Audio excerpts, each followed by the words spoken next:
A'udzu billahi minasyaitonir rajim. Bismillahirrahmanirrahim. Alhamdulillahi rabbil alamin bari'il khalaiqi ajma'in wa sallallahu ala khairi khalqihi Muhammadin wa alihi at-tayyibin at-tahirin. Amma ba'd, rabbi antiqni bil huda wa alhimni at-taqwa. Assalamualaikum warahmatullahi wabarakatuh. Para pemirsa yang dimuliakan oleh Allah, alhamdulillah pada pertemuan yang lalu kita telah belajar bersama tentang pembagian kalimat, bahwa kalimat terbagi menjadi 3 bagian. Yang pertama adalah ismun wa fi'lun wa harfun ja'a lima'nan, bahwa kalimat atau lafaz terbagi menjadi 3 bagian. Yang pertama adalah isim, yang kedua adalah fi'il, dan yang ketiga adalah huruf. Dan pada pertemuan yang lalu kita telah menyelesaikan 2 bagian pertama, yaitu isim dan fi'il. 2 istilah nahwu ini telah kita bahas, ya. Di antaranya adalah bahwa isim adalah kalimatun dallat ala ma'nan fi nafsiha walam taktarin bizamanin. Bahwa yang dimaksud dengan isim adalah kata atau lafaz yang menunjukkan sebuah makna dengan sendirinya atau pada dirinya dan tidak berhubungan sama sekali dengan waktu. Seperti kata jamalun, onta, nahrun, sungai, Muhammadun, Muhammad, Aliyun, Ali, dan seterusnya. Sementara yang kedua adalah, bagian yang kedua dari kalimat adalah al-fi'lu. Apa yang dimaksud dengan al-fi'lu? Al-fi'lu adalah kalimatun dallat ala ma'nan fi nafsiha waqtaranat bi ahadil azminati thalatha allati hiya al-madi wal halu wal mustaqbalu. Sementara fi'il adalah kata atau lafaz yang menunjukkan sebuah makna dengan sendirinya atau pada dirinya, dan fi'il tersebut, kata tersebut berhubungan erat dengan waktu, berhubungan dengan salah satu 3 waktu. Apa sajakah itu? Yang pertama adalah al-madi, yang menunjukkan arti lampau atau telah terjadi. Kemudian al-hal, yang sedang dilakukan. Dan yang ketiga al-mustaqbal, yang akan datang. Selain itu kita juga kemarin sudah belajar bersama tentang pembagian fi'il atau macam-macam fi'il, bahwa fi'il itu terbagi menjadi 3 macam atau ada 3 macam bagian fi'il. Yang pertama adalah madin, yang kedua adalah mudhari'un, dan yang ketiga adalah amrun. Apa madin, apa mudhari'un, dan apa amrun?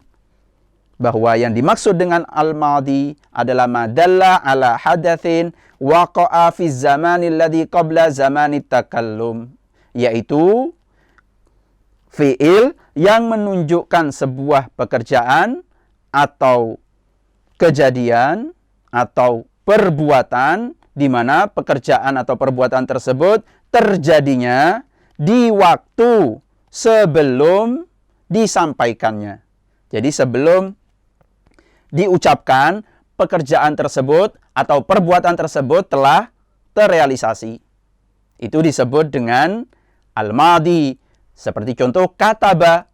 Ketika saya berbicara kataba, artinya bahwa prakteknya sudah berjalan. Apa tadi maknanya kataba? Artinya adalah menulis. Dan ketika saya mengatakan kataba, itu artinya telah menulis. Itu yang pertama. Kemudian yang kedua adalah al-mudhari. Apa yang dimaksud dengan al-mudhari? Ma dalla ala hadatsin yaqa'u fi zamani takallum au ba'dahu. Apa yang dimaksud dengan mudhari? Bagian yang kedua yaitu yang menunjukkan sebuah pekerjaan, sebuah perbuatan atau sebuah kejadian di mana kejadian atau pekerjaan dan perbuatan tersebut terjadi berbarengan dengan masa disampaikannya atau diucapkannya tentang kejadian tersebut atau setelahnya. Nah, seperti kalimat yaktubu. Yaktubu memiliki arti menulis, hanya saja penggunaan kata yaktubu digunakan berbarengan dengan masa atau dengan waktu saya menyampaikan, bahwa ketika mengatakan yaktubu artinya bahwa dia sedang menulis. Dan yang terakhir, bagian yang ketiga adalah al-amru. Apa yang dimaksud dengan al-amru? Madalla ala hadatsin yutlabu husuluhu ba'da zamanit takallum, yaitu yang menunjukkan sebuah pekerjaan atau perbuatan yang diminta untuk dilakukan, dan kapan dilakukannya? Setelah diucapkan atau setelah disampaikan. Jadi ketika saya berbicara uktub, tulislah, baru setelah itu terjadilah yang namanya penulisan. Itu yang kemarin sudah kita pelajari bersama. Adapun materi kita pada pagi hari ini adalah berkaitan tentang bagian yang ketiga dari al-kalimah. Kemarin sudah kita bahas dua. Yang pertama adalah al-ismu. Yang kedua adalah al-fi'lu. Dan yang ketiga adalah al-harfu. Nah, hari ini kita akan berbicara tentang apa yang dimaksud dengan al-harfu. Nah, al-harfu secara bahasa dia memiliki arti at-tarafu. Nah, al-harfu lughatan secara bahasa dia memiliki arti at-tarafu. Nah, at-taraf itu artinya adalah ujung. Ini namanya taraf. Nah, al-harfu secara bahasa dia memiliki arti ujung. Nah, sebelah ujung itu disebut dengan taraf dan sinonimnya adalah harf. Nah, al-harfu. Sementara secara istilahan, nah, secara istilah, bagaimanakah menurut istilah nahwu? Apa makna huruf dalam pandangan nahwu? Yang dimaksud dengan huruf adalah kalimatun dalat ala maknan. Kalimatun dalat ala maknan. Fi ghairiha. Bukan fi nafsiha. Kalau kemarin fi nafsiha, sekarang fi ghairiha. Walam taktarin bizamanin.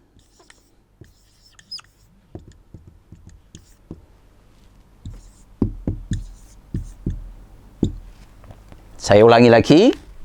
Al-harfu, bagian yang ketiga dari kalimat adalah al-harfu.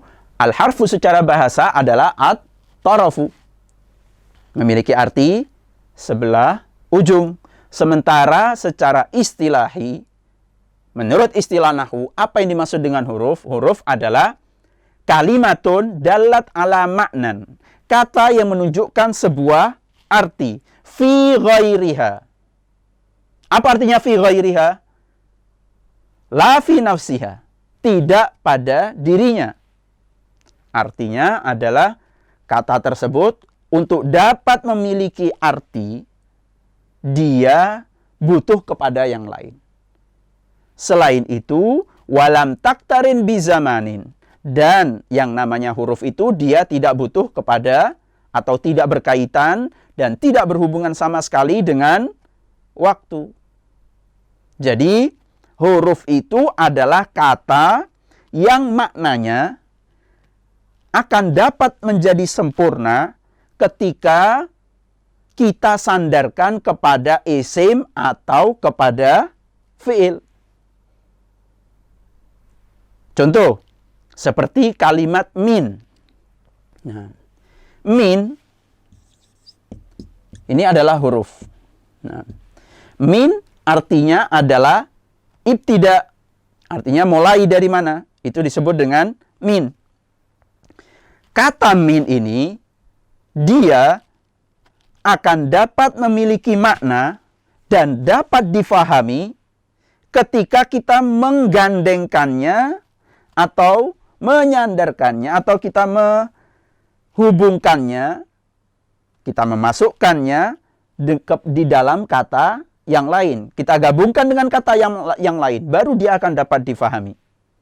Nah, min dari apa? Nah, kita butuh bantuan kata yang lain untuk supaya kata min ini dapat difahami. Dhahabtu minal baiti. Seperti contoh, dhahabtu minal baiti. saya pergi dari rumah. Nah, kalimat dhahabtu yang memiliki arti saya pergi, ini adalah kata yang dapat difahami meskipun dia berdiri sendiri. Berbeda dengan kalimat min. Kalimat min, dia tidak akan memiliki makna yang sempurna.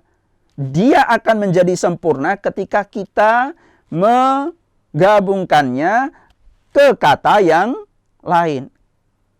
Selain daripada huruf, yaitu antara isim atau fi'il. Insya Allah dapat difahami apa yang dimaksud dengan istilah huruf di dalam bahasa nahwu.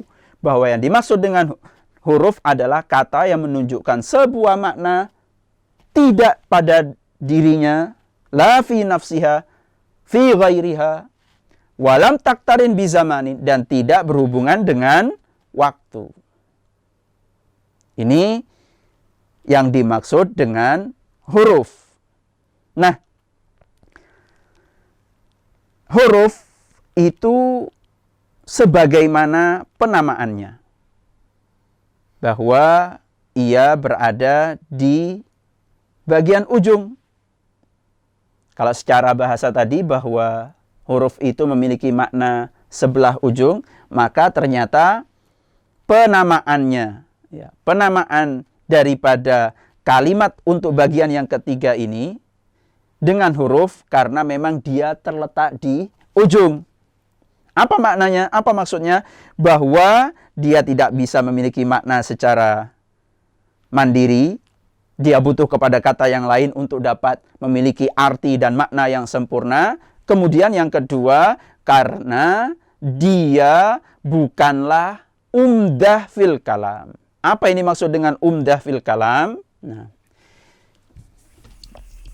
saya hapus bahwa supaya kita tahu. Nah, kenapa bagian yang ketiga ini, kalimat bagian yang ketiga ini dinamakan dengan huruf, ya, summiya bidzalik. Nah, dia dinamakan dengan huruf, ya. Kenapa? Karena dia terletak di ujung. Liwuku'ihi harfan. Dia bukan bagian utama. Liwuku'ihi harfan ay tarafan. Nah, tadi secara bahasa yang dimaksud dengan al-harfu adalah at-taraf. Nah, kenapa huruf atau kata kalimat yang bagian ketiga ini disebut dengan huruf? Li'annahu madza summiya bidzalik liwuku'ihi harfan ay tarafan. Alasan yang pertama, ya, karena memang dia terletak di bagian ujung atau di bagian belakang dari sebuah susunan. Kemudian selain itu ia dinamakan huruf karena la yaqa'u umdatan fil kalam.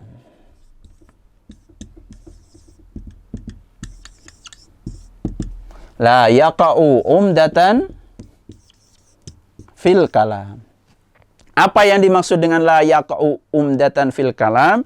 Bahwa huruf dia bukanlah syarat utama untuk terbentuknya sebuah kalam. Dan kita sudah pelajari bersama apa yang dimaksud dengan kalam. Artinya bahwa meskipun tidak ada huruf, kalam tetap bisa terbentuk. Kalam meskipun tidak ada huruf, dia tetap bisa disebut sebagai kalam. Seperti tadi contoh dhahabtu. Nah, atau katabtu, saya menulis, atau jaa zaidun, zaid datang. Nah, kalimat jaa zaidun, zaid datang. Nah, kalau kita lihat, kalimat jaa zaidun, kalimat jaa disebut dengan fi'il dan kalimat zaidun disebut dengan isim. Hanya dengan dua ini saja tanpa kita mendatangkan huruf di dalamnya, Huruf dalam istilah nahwu tadi yaitu kata yang menunjukkan makna bukan pada dirinya sendiri dan tidak berhubungan dengan waktu, maka tetap dia disebut dengan kalam. Pertanyaannya, ja'a Zaidun ini kalam atau tidak?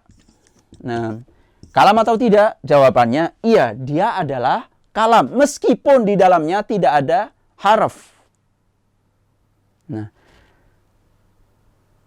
sehingga ulama nahwu sebagaimana disebutkan di dalam syarah kitab Jurumiyahnya. Nah, syarah kitab Jurumiyah itu disebutkan bahwa kenapa huruf disebut dengan huruf dalam nahwu? Yang pertama, karena memang dia terletak di sebelah ujung. Artinya apa? Bahwa dia bukanlah syarat utama di dalam sebuah susunan untuk supaya bisa susunan tersebut disebut dengan al-kalam. Jadi al-kalam itu tidak bergantung harus di dalamnya ada al-harfu. Namun di dalam al-kalam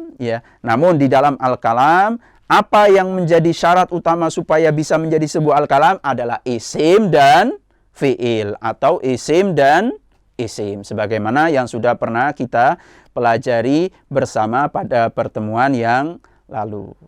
Demikian pertemuan kita pada kesempatan kali ini. Semoga dapat difahami dengan baik.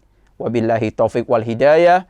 Tsumma ridha wal inayah. Ghafarallahu lana walakum. Wassalamualaikum warahmatullahi wabarakatuh.